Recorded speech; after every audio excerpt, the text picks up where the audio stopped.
حضور اکرم صلی اللہ علیہ وسلم کی ایک حدیث سنن ابن ماجہ میں ہے، میرے آقا صلی اللہ علیہ وسلم نے ارشاد فرمایا، آدمی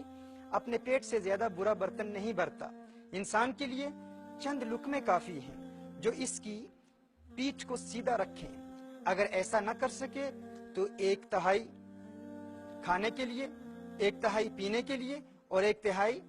سانس لینے کے لیے۔ یہ رسالت مآب صلی اللہ علیہ وآلہ وسلم کا کھانے کے حوالے سے میرے آقا صلی اللہ علیہ وسلم کی یہ تعلیم ہے، اور یہی وجہ ہے کہ رسالت مآب صلی اللہ علیہ وسلم live with a flat belly and رسول اللہ صلی اللہ علیہ وسلم he passed away with a flat belly۔ میرے آقا صلی اللہ علیہ وسلم کا ساری زندگی میں کبھی بھی رسالت مآب صلی اللہ علیہ وسلم کا پیٹ بڑا نہیں ہے، میرے آقا صلی اللہ علیہ وسلم کا پیٹ ہمیشہ اندر ہی رہا ہے، اور یہ رسالت مآب صلی اللہ علیہ وسلم کی وہ تعلیمات ہیں جو کھانے کے حوالے سے، اور اس کے علاوہ بھی بے شمار ایسی احادیث ہیں۔ ایک اور حدیث آپ سماعت فرما لیں، حضور اکرم صلی اللہ علیہ وسلم ارشاد فرماتے ہیں، جب بندہ اپنے کھانے میں کمی کرتا ہے تو اس کا جوف نور سے معمور کر دیا جاتا ہے، یعنی جب انسان کم کھانا کھاتا ہے تو اس کا سینہ نور سے منور ہو جاتا ہے، نور سے معمور کر دیا جاتا ہے۔ الجامع الصغیر کی یہ روایت تھی۔ اس کے علاوہ سیدنا عبداللہ ابن عمر رضی اللہ تعالیٰ عنہ روایت فرماتے ہیں کہ حضور اکرم صلی اللہ علیہ وسلم نے ایک شخص کی ڈکار سنی تو فرمایا، اپنی ڈکار کم کر، اس لیے کہ قیامت کے دن سب سے زیادہ بھوکا وہ شخص ہوگا جو دنیا میں زیادہ پیٹ بھرتا ہوگا۔ یہ ترمذی کی روایت ہے۔ میرے آقا صلی اللہ علیہ وسلم نے اس حدیث میں بھی ارشاد فرمایا کہ انسان کو کھانا کم کھانا چاہیے۔ حضرت سفیان ثوری رضی اللہ تعالیٰ عنہ فرماتے ہیں کہ دل کی سختی کے 2 اسباب ہیں، دل کی سختی کے 2 کوزز ہیں، 2 ریزنز ہیں، 2 اسباب ہیں۔ پہلا سبب ہے پیٹ بھر کر کھانا، اور دوسرا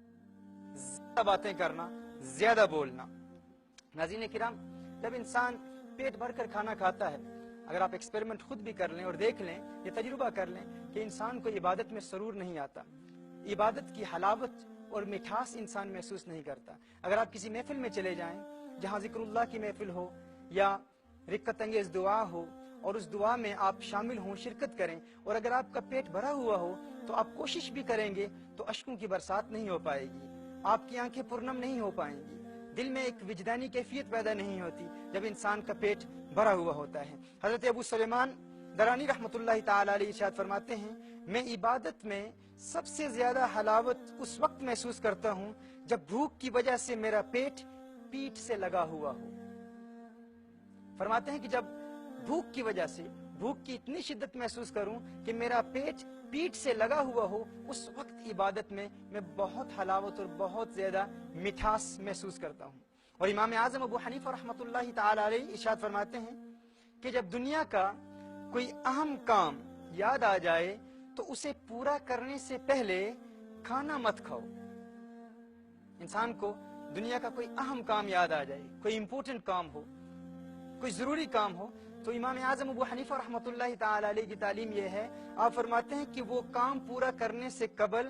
کھانا ہرگز نہیں کھانا چاہیے، یعنی پیٹ اس وقت بھرا ہوا نہ ہو۔ فرمایا فَإِنَّ الْأَكْلَ يُغَيِّرُ الْعَقْلَ، عقل کہتے ہیں کھانے کو، اور عقل کہتے ہیں دماغ کو، عقل کو، ذہانت کو، سمجھ کو۔ فرماتے ہیں فَإِنَّ الْأَكْلَ يُغَيِّرُ الْعَقْلَ، کہ عقل انسان کے عقل کو تبدیل کر دیتا ہے، کھانا انسان کے عقل کو ختم کر دیتا ہے۔ تو ان احادیث اور اسلاف کی روایات اور اولیاء کاملین کے فرمان سے یہ بات واضح ہو جاتی ہے کہ رسالت مآب صلی اللہ علیہ وسلم نے ہمیں کم کھانے کی تعلیم ارشاد فرمائی۔